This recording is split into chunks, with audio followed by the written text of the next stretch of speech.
Bonjour à toutes et à tous, aujourd'hui nous allons découvrir comment faire la mise à jour d'un GH4 ou d'un GH5. Alors vous allez voir, c'est pas très compliqué, mais il faut pas se rater, c'est parti.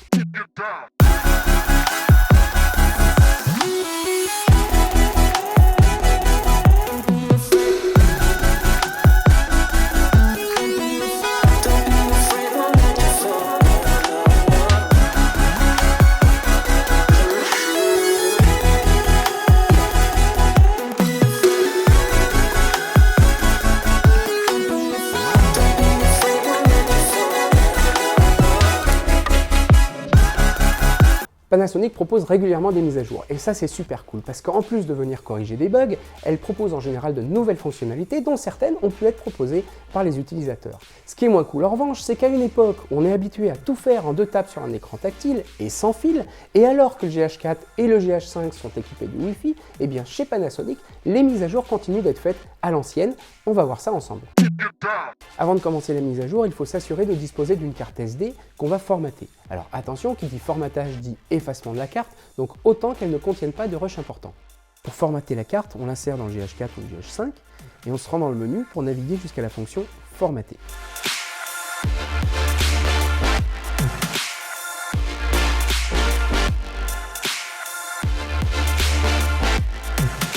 On lance le formatage. Et une fois qu'il est terminé, on peut sortir la carte de l'appareil pour l'insérer dans le lecteur de carte SD de votre ordinateur. Si votre machine n'a pas de lecteur de carte SD, vous pouvez utiliser un lecteur externe comme celui-ci. Ça vaut quelques euros à la Fnac ou sur Amazon, je mets un lien dans la description. Alors voilà, maintenant que la carte SD est branchée à l'ordinateur, on va pouvoir aller sur Internet, récupérer la mise à jour pour l'installer sur la carte. C'est parti. On arrive donc sur la page de support de Panasonic. Je vous ai mis un lien en description histoire que vous arriviez directement sur la bonne page. Là en l'occurrence c'est celle dédiée au GH4. Donc c'est bien la page de mise à jour du GH4. On voit que la dernière version disponible est la version 2.7. On a vu que dans notre appareil on est évidemment dans une version inférieure, 2.2 si je ne dis pas une bêtise. On descend tout en bas de cette page et là on choisit le bouton Download, il y en a 2. On choisit celui qui correspond à l'environnement dans lequel on se trouve actuellement. Donc là, moi je suis sur un Mac, donc je vais évidemment choisir le bouton Download qui est du côté For Mac. Voilà, alors l'interface prévient qu'on télécharge un fichier zip qui était un fichier compressé et qu'il va donc falloir décompresser.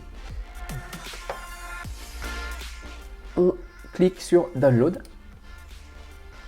et ça télécharge. Donc on patiente simplement que le téléchargement se déroule tranquillement. Le fichier fait 37 mégas, donc selon la qualité du réseau, la qualité du Wi-Fi que vous avez, ça prend quelques secondes, voire quelques minutes. Donc sur un Mac, le fichier va être directement installé dans le dossier téléchargement, et donc le fichier est bien là. J'ai préparé le dossier Lumix, en fait, qui est la carte SD. On retrouve à sa racine les 3 dossiers qui sont générés automatiquement au formatage. Donc je me contente de glisser, déposer. Juste un petit point quand même, là on n'a pas un fichier zip comme annoncé par l'interface de support de Panasonic, mais on a bien un fichier .bin qui est le fichier dont on a besoin pour la mise à jour. Donc en fait, c'est plus simple que prévu. On prend le fichier et on le met sur la carte SD, à la racine de la carte SD. On voit bien que le fichier GH4 v27.bin est à côté des 3 dossiers, pas à l'intérieur de l'un d'eux, il est bien à côté. Donc voilà, maintenant c'est terminé. On n'a plus qu'à éjecter la carte SD pour la remettre dans le GH4. Alors maintenant qu'on a installé la mise à jour sur la carte SD, il faut remettre cette carte SD dans l'appareil. Alors note importante, il faut que l'appareil soit éteint. Donc voilà, donc on met la carte dans l'appareil et maintenant que la carte est introduite, on peut allumer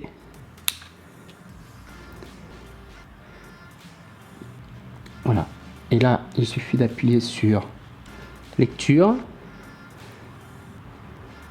Et à ce moment-là, donc, l'appareil détecte la mise à jour. On dit oui à débuter la mise à jour. On fait oui.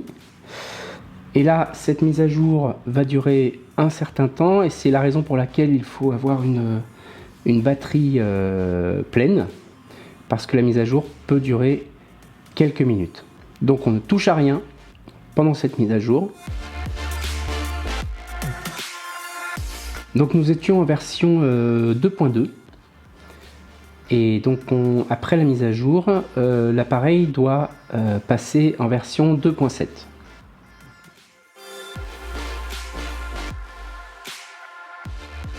Alors je me répète, mais je préfère le rappeler, il faut absolument mettre la carte SD avant d'allumer l'appareil, parce que sinon, si on met la carte SD après avoir allumé l'appareil, l'appui sur la touche lecture ne donnera rien. Hein, l'appareil vous dira qu'il n'y a rien de lisible sur la carte. Voilà, donc il faut absolument que l'appareil soit éteint au moment où vous mettez la carte, vous fermez le couvercle et vous allumez. Et à partir de là, en appuyant sur le bouton lecture, le GH4 va pouvoir lire et accéder, va pouvoir surtout accéder aux fichiers de mise à jour.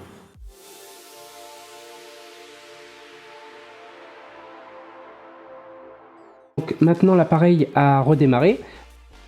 Là dans l'affichage du version, on est en 2.7 alors que tout à l'heure nous étions en 2.2. Donc vous voyez, ce n'est pas si compliqué que ça. Maintenant c'est avec un appareil au top que vous allez pouvoir partir en tournage, ici ou ailleurs.